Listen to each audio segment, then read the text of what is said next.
Hello students, class 8th. Today I am teaching you the chapter 3 ruling the countryside.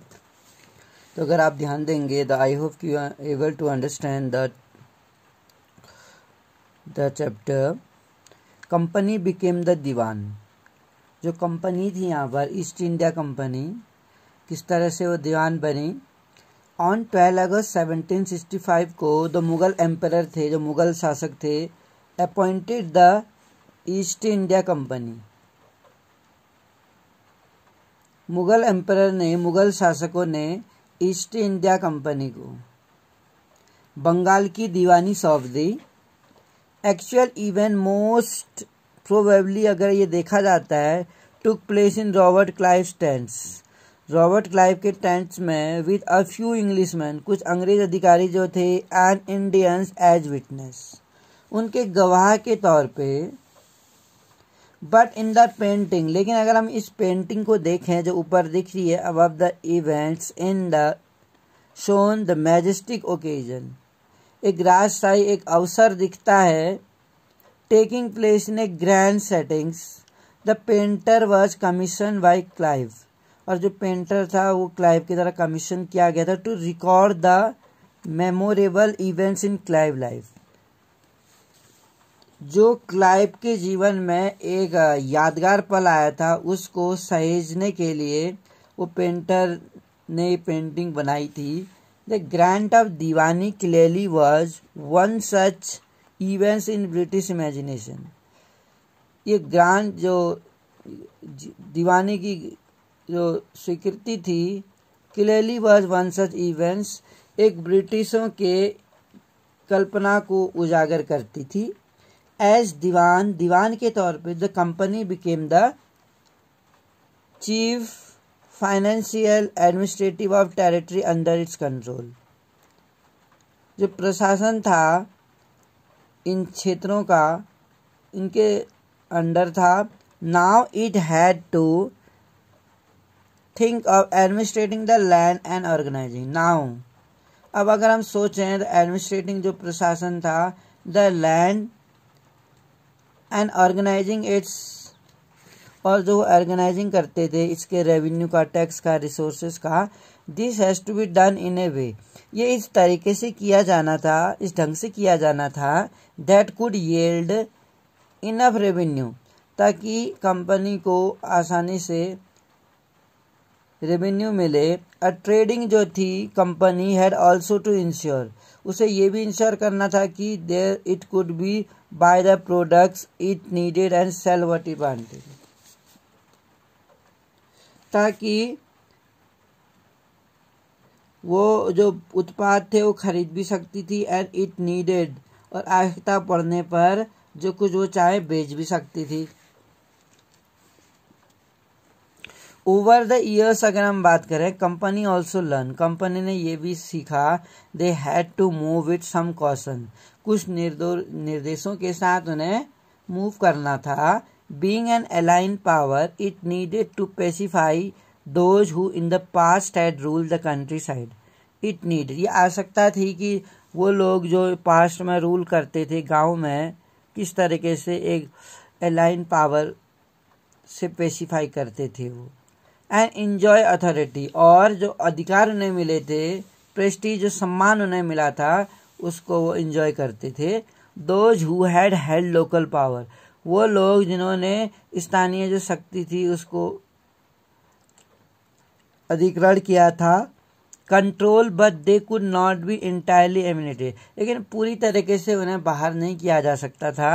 How was this to be done, तो ऐसा क्या किया गया था. In this chapter में हम ये देखेंगे कि किस तरह से जो कंपनी थी वो यहाँ पर आई और गांव साइड में उन्होंने कोलोनाइज, किस तरह से अपनी बस्तियों को बसाया, कोलोनाइज किया, और ऑर्गेनाइज रेवेन्यू, और जो रेवेन्यू लिया जाता था लोगों के द्वारा उसको किस तरह से संगठित किया. Redefine the rights of people and produce the crop it's wanted, और इस तरीके से रिडिफाइन किया गया राइट्स ऑफ पीपल, और जो भी क्रॉप्स थी जो चाहते थे. रेवेन्यू फॉर द कंपनी, और इस तरह से अगर हम कहें जो रेवेन्यू था कंपनी के लिए उसका अरेंजमेंट किस तरह से किया गया होगा। कंपनी हैड बिकम द दीवान, अब कंपनी दीवान तो बन गई थी, कंपनी को दीवान बना दिया गया। It still saw itself primarily as a trade, लेकिन अभी भी वो ट्रेडर्स को, जो व्यापारी थे, उनको एक प्राइमरली के रूप में देखा करती थी, प्राथमिक रूप में। It wanted a large revenue, और वो चाहती थी कि एग्रीकल्चर क्षेत्र से उन्हें बहुत ज़्यादा रेवेन्यू मिले, रेवेन्यू इनकम मिले, but were unwillingly to set up any regular system, लेकिन कोई भी एक नियमित सिस्टम बनाने के लिए इच्छुक नहीं दिखती थी। Assembling and assessment and collection, जिससे कि उनका नियमित रूप से कलेक्शन किया जा सके रेवेन्यू का। एफर्ट्स, और जो प्रयास किए गए कंपनी के द्वारा, was to increase the revenue, revenue को बढ़ाने के लिए, as it could not buy fine cotton and silk cloth at a cheaper possible. Company उत्तम प्रकार का जो कपास था और जो सिल्क रेशम के कपड़े थे, संभव ही नहीं पाया कि वो कम कीमत पर खरीद पाती। 5 साल के दौरान, within 5 years, the value of goods, जो वस्तुओं की वैल्यू थी, bought by the company in Bengal doubled. 5 साल के दौरान जो गुड्स की वैल्यू थी, bought by the company, Bengal में कंपनी के द्वारा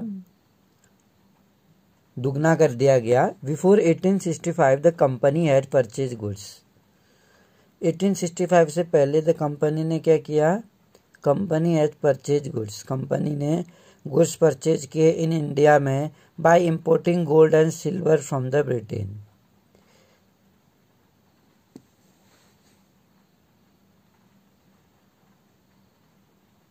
तो इसके लिए ब्रिटेन ने गोल्ड और सिल्वर को ब्रिटेन से क्या किया, इंपोर्ट किया, क्योंकि उसे कुछ गुड्स खरीदने थे इंडिया में। Now the revenue collected in Bengal could finance the purchase of goods for export, अब जो रेवेन्यू कलेक्टेड किया गया बंगाल में, कुड फाइनेंस कर सकते थे और जो परचेज कर सकते थे गुड्स को एक्सपोर्ट के लिए अपने देश में। सोन्स इट वॉज क्लियर, जल्दी ये क्लियर हो गया कि बंगाल की जो इकोनॉमी थी वॉज फेसिंग डीप क्राइसिस, वो एक गहरे संकट का सामना कर रही थी वहाँ की इकोनॉमी। आर्टिशियंस जो थे, कलाकार जो थे, deserting villages since they were being forced to sell their goods, जब तक कि वो क्या ना कर दें, अपने गुड्स को कंपनी के लिए बेच ना दे, तब तक उनको परेशान किया जाता था। Goods company at the low price, कम कीमत पर बेचने के लिए मजबूर किया करते थे। जो पीजेंट्स थे वो अनेबल्स टू पे द ड्यूज, जो उनका बकाया था उसको चुकाने के लिए असमर्थ थे। That were being demanded for them, जिसके लिए उनकी मांग की गई थी। जो आर्टिसनल प्रोडक्शंस था वॉज इन डिक्लाइन, वो तेजी से कम होता जा रहा था। And agricultural cultivation showed sign of collapse, और इस तरह से जो एग्रीकल्चरल कल्टीवेशन था कृषि का, ये दिखाया कि sign of collapse. Then in 1770 में एक टेरिबल फेमाइन किल्ड, एक बहुत ही विकराल अकाल वहां पड़ गया जिसमें 10 लाख लोग, ये बंगाल के इतिहास में मुझे लगता है कि सबसे खतरनाक अकाल पड़ा था। अबाउट 1/3 ऑफ द पॉपुलेशन, जिसमें से लगभग 1/3 जो पॉपुलेशन थी वाइप्ड आउट, बहुत ही तेजी से घट गई या अपने चपेटे में ले लिया इस अकाल ने। और इस तरीके से हम कह सकते हैं कि जो एग्रीकल्चर को इम्प्रूव करने की आवश्यकता थी वो आखिर क्यों थे। If the economy was in ruins, यदि जो अर्थव्यवस्था थी वो ruins हो जाती, could the company be certain of its revenue income, इससे क्या हो जाता, तो कंपनी थी सर्टेन, क्या उसकी जो कंपनी की इनकम थी, जो आय थी, वो सर्टेन रहती। most company officials began to feel that investment in land has to be encouraged and agriculture had to be improved. बहुत सारी जो कंपनियां थी और जो अधिकारी थे कंपनी के, ये महसूस करने लगे कि इन्वेस्टमेंट जो लैंड में वो कर रहे थे, टू बी इनकरेज, उसको इनकरेज किया जाना चाहिए और एग्रीकल्चर को इम्प्रूव किया जाना चाहिए. How was it to be done, तो ऐसा कैसे किया जा सकता था. आफ्टर 2 डिकेड्स, अगर हम देखें लगभग 2 शताब्दियों के बाद, आफ्टर 2 डिकेड्स और डिबेट, लगभग 2 शताब्दियों तक चर्चा के बाद इस प्रश्न पर कंपनी ने फाइनली क्या इंट्रोड्यूस किया. 1793 में एक परमानेंट सेटलमेंट, यानी कि एक व्यवस्था कर दी, स्थायी बंदोबस्त कर दिया. अब ये स्थायी बंदोबस्त था क्या 1793 में जो इंट्रोड्यूस किया गया था. By the terms of settlements, इस सेटलमेंट से the rajas and talukdar were recognize, जो तालुकदार थे और राजा जो थे वह रिकॉग्नाइज एज जमींदार, जमींदार के रूप में पहचाने गए. They were asked to collect rent, उन्हें क्या कहा गया, रेंट कलेक्ट करने के लिए कहा गया. फ्रॉम द पीजेंट्स, पीजेंट्स से, एंड पे रेवेन्यू, और वो जो आय रेवेन्यू वो इकट्ठा किया करते थे उसको कंपनी को देने के लिए कहा गया. यानी कि जो भी टैक्स था, जो भी कर लगाया गया था जनता पर, किसानों पर, उन किसानों के द्वारा इन रेवेन्यू को कलेक्ट करके कंपनी के पास जमा करना था इन जमींदारों को. The amount to be paid was fixed, और जो अमाउंट था जो किसानों के द्वारा दिया जाता था वो फिक्स कर दिया गया. That is it was not to be increased, और ये सही भी था क्योंकि भविष्य में इस रेवेन्यू के बढ़ने की कोई संभावना थी भी नहीं, क्योंकि स्थायी बंदोबस्त लागू कर दिया गया था जिसमें कुछ हिस्सा जमींदार अपने पास रखते थे 10% करीब, और 90% वो कंपनी के पास जमा कर देते थे. यानी जमींदारों को रेवेन्यू कलेक्ट करने का काम सौंपा गया था और ये परमानेंट था. इनका जो रेवेन्यू था, इट वॉज फेल्ट, ये महसूस किया गया कि this would ensure a regular flow. इस तरह से क्या होगा, जो रेवेन्यू है उसका एक रेगुलर फ्लो बना रहेगा, नियमित, into the companies of coffers, company के खजाने में. At the same time encourage zamindar to invest in improving land. उसी समय कंपनी ने यह भी फैसला किया कि उन्होंने जमींदारों को मोटिवेट किया कि वो जमीन की जो कंडीशंस थी, जो फर्टिलिटी थी, उसको इम्प्रूव करने के लिए विनियोग करें. Since the revenue demand of state would not be increase, जो रेवेन्यू डिमांड्स थी, मांगे थी रेवेन्यू की, स्टेट की, वुड नॉट बी इंक्रीज, वो नहीं बढ़ी. Would benefit from increased production from land, और इन्हें शायद कोई खास लाभ नहीं मिला इस प्रोडक्शंस का. अब इसमें जो प्रॉब्लम्स आई होंगी परमानेंट सेटलमेंट लागू करने का, अब प्रॉब्लम्स क्या आई होंगी. परमानेंट सेटलमेंट जो था हाउएवर क्रिएटेड प्रॉब्लम, हालांकि परमानेंट सेटलमेंट से बहुत सारी प्रॉब्लम्स हुई कंपनी के अधिकारियों को. उन्होंने सोन डिस्कवर्ड, उन्होंने ये पाया कि जो जमींदार थे were in fact not investing in improvement, वो जमीन की इम्प्रूवमेंट करने के लिए या जमीन को सुधारने के लिए कोई विनियोग नहीं कर रहे थे, यानी कोई पैसा खर्चा नहीं कर रहे थे कि जिससे कि लैंड की फर्टिलिटी को इम्प्रूवमेंट मिले. The revenue that has been fixed, और जो रेवेन्यू फिक्स किया गया था कंपनी के द्वारा वो इतना ज्यादा था कि द जमींदार फाउंड इट डिफिकल्ट टू पे, जमींदार को बहुत मुश्किल हुई पे करने के लिए, क्योंकि जमींदारों को ही नहीं मिलता होगा किसानों से, तो जमींदार कंपनी के पास कहाँ से जमा करते. तो जमींदारों को ये बहुत मुश्किल आई रेवेन्यू कलेक्ट करने के लिए, क्योंकि उसकी जो रेट थी वो बहुत ज्यादा थी. एनीवन हु फेल्ड टू पे द रेवेन्यू, इस सिस्टम के तहत जो कोई भी जमींदारों को रेवेन्यू चुकाने में असमर्थ था या कठिनाई महसूस करता था, एनीवन हु फेल्ड टू पे द रेवेन्यू लॉस्ट हिज जमींदारी. तो अगर कोई भी जमींदार कंपनी को रेवेन्यू देने में, रेवेन्यू कलेक्ट करके देने में अगर असफल होता था तो उसकी जमींदारी क्या कर दी जाती थी, छीन ली जाती थी. न्यूमरस जमींदार जो थे were sold of the acquisition organized by the company। इस तरीके से एक्वाजिशन था ऑर्गेनाइज किया गया था कंपनी से, उसको उन्होंने बेच दिया। बाय द फर्स्ट डिकेड, पहली शताब्दी में अगर हम देखते हैं तो हमें इसमें मिलता है कि जो 19th सेंचुरीज में जो सिचुएशन थी वो बदल गई थी। प्राइस इन द मार्केट, और जो प्राइस थे मार्केट में वो तेजी से बढ़ गए थे। एंड कल्टीवेशन स्लोली एक्सपेंडेड, और धीरे धीरे धीरे जो कल्टीवेशन था, कल्टीवेशन भी क्या हुआ, धीरे धीरे वो भी बढ़ने लग गया। कल्टीवेशन भी स्लोली एक्सपेंडेड। दिस मीन्ड, इसका अर्थ था कि जो increase in the income of जमींदार, इस तरह से जो जमींदारों की इनकम थी, आय थी, उसमें भी बढ़ोतरी हुई।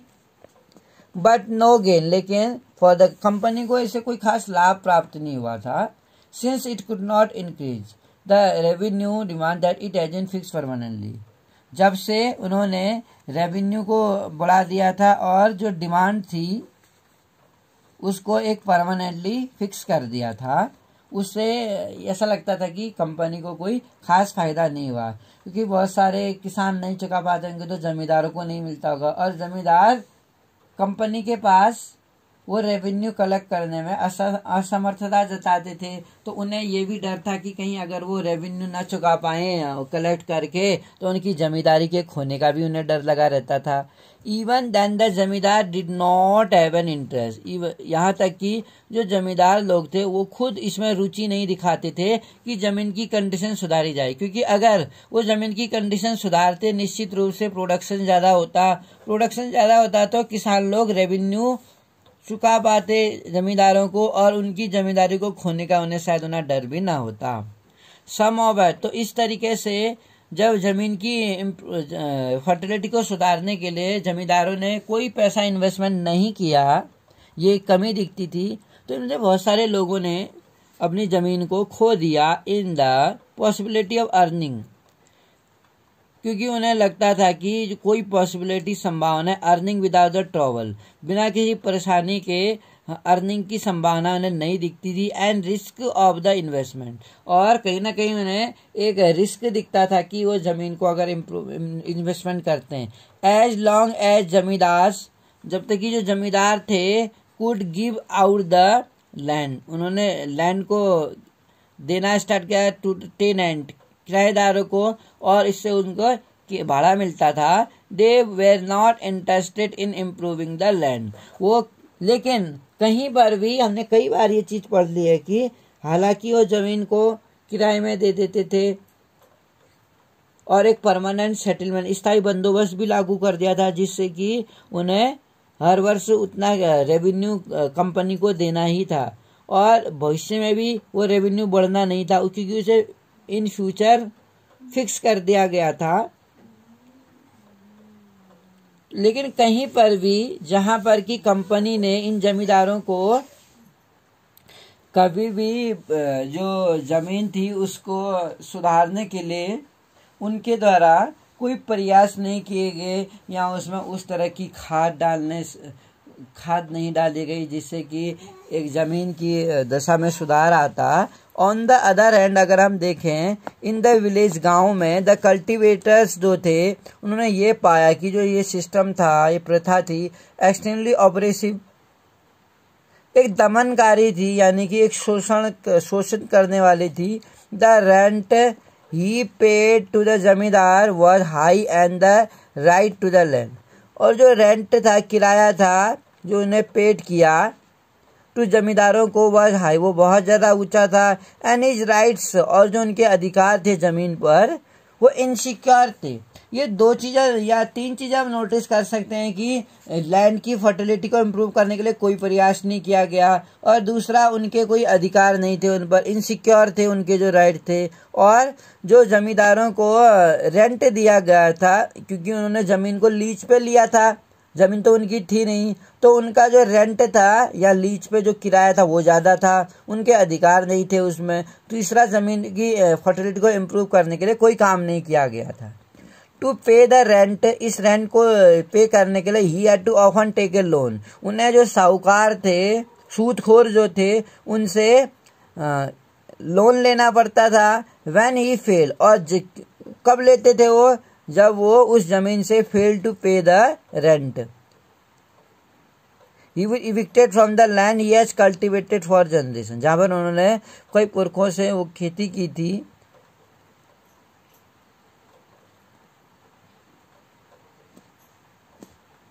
जब वो असफल हो जाते थे उस किराए को चुकाने के लिए, he was evicted from land, जो जमीन से उन्होंने इविक्ट किया था, तो इसके लिए वो फिर मनी लेंडर से लोन लेते थे। जो एक न्यू सिस्टम हम देखते हैं डिवाइस हुए गए थे, वो क्या था, we will study in the next video.